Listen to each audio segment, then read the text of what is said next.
Hey everybody, Jamie from the Marine Doctors YouTube channel, and today I want to start off with a thank you to everyone that's been watching the channel. I really appreciate it. The numbers are going up.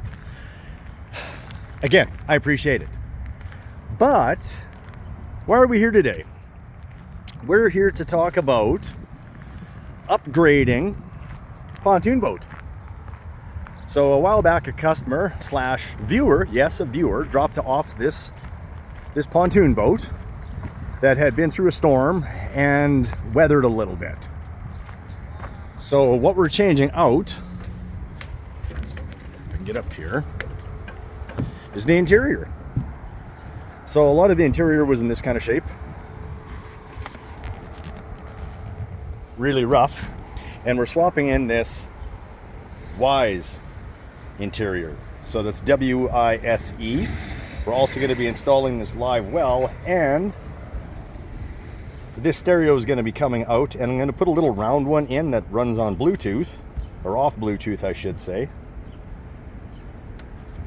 Now, carpet I won't be doing, but the carpet will be getting done. It's going to get vinyl put in, so that means those seats got to come out. That's going to be done somewhere else. Now, let's talk about this interior. The interior is really nice. They're definitely going to have to look after it, but there's fitment issues, as with everything when you put it in. So for those of you that want to upgrade or change out your interior because it's wearing, stuff doesn't necessarily fit. So I've still to put some hinges in place here, but I had to drill all new holes, and that wasn't the bad part. The really bad part though was the fitment issue in behind. So the old cushions actually touched against there, whereas this doesn't. So the customer's going to have to come up with an idea, and I think he has. And he suggested maybe even just putting pool noodles. Pool noodles? Yeah, that's the term. In behind there to hold it in place, which I think should be okay. So I'm going to try and get this done. Well, I don't think I'll get it done today because I got other stuff that I have to do. But I want to get back on this right away so that I can get some of this stuff done so I can get them ready. We're still waiting on this seat to come in, because this was the stuff that he ordered, but all of this stuff requires something to lean back against, whereas we're going to put something in that has, well, support to hold this part in place. So we've got that coming in. Unfortunately, it's going to be a different color because the colors that we're doing here, they're obsolete. They don't make them anymore at Wise. Now, what I also wanted to touch in is, in cases like this, and believe me, I appreciate everyone that brings stuff in, we lose money. And let me explain this. I'll just get out of the pontoon boat and tour the yard with you guys so that I can explain. Okay, if we charge out straight time on something like this, the price would be astronomical. So if I had to work 10 straight hours and charge 10 hours, that's a lot of money for someone to put into changing that out, and guaranteed it's going to be over more than 10 hours. But what I want to touch on, and as I mentioned before, we lose money. This is how. If I have to work 10 hours to put that interior in, or even big jobs that come in, so even if we're doing engine swaps or engine rebuilds, we charge you X number of dollars, right? Or X number of hours. So they're all stated hours that we would do. So if we do a rebuild, it's say 10 hours worth of labor. But inside of that 10 hours, okay, listen up. If we typically charge an hour and a half to do a water pump, and we can do a water pump in a short period of time, say it only takes us an hour, right? We gain that extra half hour on the back end of labor that we've charged out.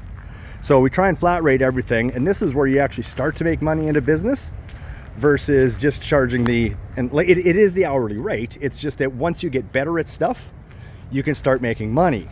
So large jobs like that, where it's 10 hours being charged out, we might have been able to charge out 13, 14, 15 hours of other labor that's faster for us, that we're more experienced at doing. I'm not saying that we can't get that stuff done in a shorter period of time once we get better at it. I'm just saying that it's very time consuming. You're back and forth getting different wrenches, different drills, different parts that you need. You're running off to stores to get parts that you need, because again, nothing ever fits the way it's supposed to. So it's either you charge out astronomical prices to make up for the labor distance and the time that's involved, or you just take a little bit of a loss. So I guess in the end, everything kind of balances out. But my question is to you guys is this, okay? Do you charge the full price for the full time that you could have got other jobs done? So for example, if we could have made charged out 13 hours on something else, or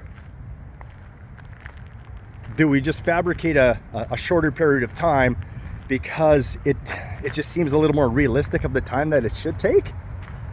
That's the tough part, because when we do water pump, we're dealing with experience, right? We know how long it is on and off. You can guesstimate fairly accurately the amount of time with writing it up, pulling it around the yard, doing the job, so on and so forth, that you can charge out that time.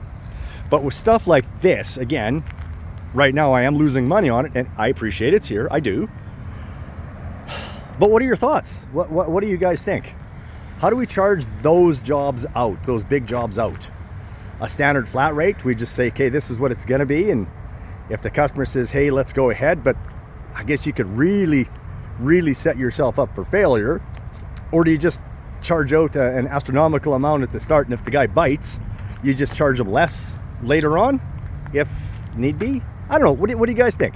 Anyway, I appreciate you guys watching. Again, I really appreciate it. Our numbers are growing, and let's see you guys in the next video.